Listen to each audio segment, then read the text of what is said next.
Silicon ಸಿಟಿಯಲ್ಲಿ ಫುಟ್ಪಾತ್ಗಳು ಲಕಲಕ ಅನಾಥ ವಾಹನಗಳ ಟೋಯಿಂಗ್ ಕಾರ್ಯಕ್ರಮ ಮತ್ತೆ ನಡೀತಾ ಇದೆ. ಈಗ ಕಾರ್ಯಾಚರಣೆ ಸಿಲಿಕಾನ್ ಸಿಟಿಯಲ್ಲಿ ಫುಟ್ಪಾತ್ಗಳು ಲಕಲಕ ಮಾಲೀಕರಿಗೆ ವಾರ್ನಿಂಗ್ ನೀಡ್ತಾ ಇದ್ದಾರೆ ಜಿಬಿಎ ಅಧಿಕಾರಿಗಳು.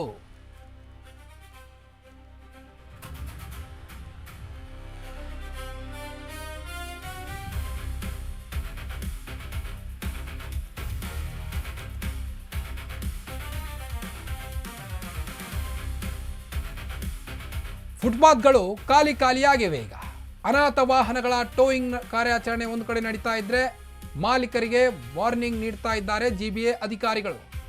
15 ದಿನ ಅಷ್ಟೇ ಟೈಮ್ ನೀಡ್ತೇವೆ, ಇಲ್ಲ ಅಂದ್ರೆ ಗಾಡಿ ಒಡೆಸ್. ಅನಾಥ ವಾಹನ ತೆರವಿನ ಬಳಿಕ ದಂಡ ಹಾಕಲು ಶುರು ಮಾಡಿದ್ದಾರೆ ಈಗ ಮಾಲೀಕರು. ಟೋಯಿಂಗ್ ಮಾಲೀಕರು ಈಗ ವಾರ್ನಿಂಗ್ ಕೊಟ್ಟಿದ್ದಾರೆ. ಫುಟ್ಪಾತ್ ಒತ್ತುವರಿ ತೆರವು ಮಾತ್ರ ಅಲ್ಲ, ದುರಸ್ತಿ ಆಗಬೇಕು. ವಾಹನ ಮಾಲೀಕರಿಗೆ ಈಗ ಟೋಯಿಂಗ್ ಬಿಸಿ ತಟ್ಟಿದೆ. ಈಗ ಸಿಲಿಕಾನ್ ಸಿಟಿಯಲ್ಲಿ ಫುಟ್ಪಾತ್ ಲಕಲಕ ಅಂದರೆ ಸಾಕಷ್ಟು ವಾಹನಗಳನ್ನು ಬೆಂಗಳೂರಿನಲ್ಲಿ ಎಲ್ಲಂದರಲ್ಲಿ ನಿಲ್ಲಿಸ್ತಾ ಇದ್ರು. ಅನಾಥವಾಗಿ ನಿಲ್ತಾ ಇದ್ವು ವಾಹನಗಳು. ಹೇಳೋರಿರಲಿಲ್ಲ, ಕೇಳೋರಿರಲಿಲ್ಲ. ಪಾದಾಚಾರಿಗಳು ಸಿಕ್ಕಾಪಟ್ಟೆ ಸಮಸ್ಯೆ ಆಗ್ತಾ ಇತ್ತು. ಖಡಕ್ ವಾರ್ನಿಂಗ್ ಕೊಟ್ಟರು ಈಗ ಸಚಿವರು. ಅನಾಥ ವಾಹನಗಳ ತೆರವು ಕಾರ್ಯಕ್ಕೆ ಆಕ್ಷನ್ ಪ್ಲಾನ್ ಸಿದ್ಧತೆ ನಡೀತಾ ಇದೆ. ಅನಾಥ ವಾಹನ ತೆರವಿನ ಬಳಿಕ ದಂಡ ಹಾಕಲು ಸೂಚನೆ ಕೂಡ ನೀಡಲಾಗಿದೆ. ಈಗ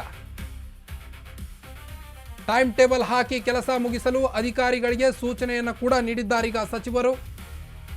ಫುಟ್ಪಾತ್ ಒತ್ತುವರಿ ತೆರವು ಮಾತ್ರ ಅಲ್ಲ, ದುರಸ್ತಿ ಕೂಡ ಆಗಬೇಕು ಅಂತ ಸಚಿವರು ಆದೇಶವನ್ನು ಹೊರಡಿಸಿದ್ದಾರೆ. ಬಿಡಾಡಿ ವಾಹನಗಳ ತೆರವಿನ ಬಗ್ಗೆ ಅಧಿಕಾರಿಗಳ ಮೇಲ್ವಿಚಾರಣೆ ಕೂಡ ನಡೆಸಿದ್ದಾರೆ. ಕಾರ್ಯಗಳ ಪ್ರಗತಿ ಕೂಡ ನಡೀತಾ ಇದೆ. ಪೊಲೀಸ್ ಮತ್ತು ಪಾಲಿಕೆ ಅಧಿಕಾರಿಗಳ ಸಮನ್ವಯ ಇದ್ದೇ ಇರಬೇಕು.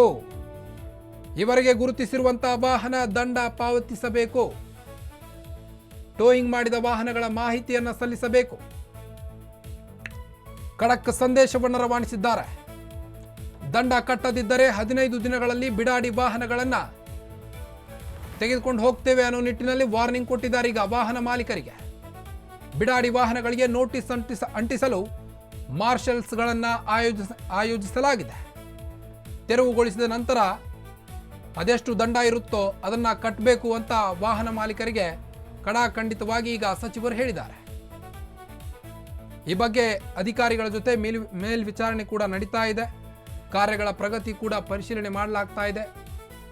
ಈ ಒಂದು ಕಾರ್ಯವನ್ನು ಯಾವಾಗ ಜಾರಿಗೆ ತರ್ತಾರೆ ಅನ್ನೋದನ್ನು ಕಾದಷ್ಟೇ ನೋಡಬೇಕಾಗಿದೆ. 15 ದಿನ ಅಷ್ಟೇ ಟೈಮ್, ಇಲ್ಲ ಅಂದರೆ ಗಾಡಿಯನ್ನು ತೆಗೆದುಕೊಂಡು ಹೋಗುವುದಾಗಿ ಎಚ್ಚರಿಕೆ ನೀಡಿದ್ದಾರೆ. ದಂಡ ಕಟ್ಟದಿದ್ದರೆ 15 ದಿನಗಳಲ್ಲಿ ಬಿಡಾಡಿ ವಾಹನಗಳನ್ನು ವಶಕ್ಕೆ ಪಡೆಯಲಿದ್ದಾರೆ. ಪ್ರತಿ ಸಂಚಾರಿ ಪೊಲೀಸ್ ಠಾಣೆಗೆ ಪ್ರತ್ಯೇಕ 2 ಪೊಲೀಸರು. ಬಿಡಾಡಿ ವಾಹನಗಳಿಗೆ ನೋಟಿಸ್ ಅಂಟಿಸಲು ಮಾರ್ಷಲ್ಸ್ಗಳನ್ನು ನಿಯೋಜಿಸಲಾಗಿದೆ ಜಿಬಿಎ ಅಧಿಕಾರಿಗಳಿಂದ.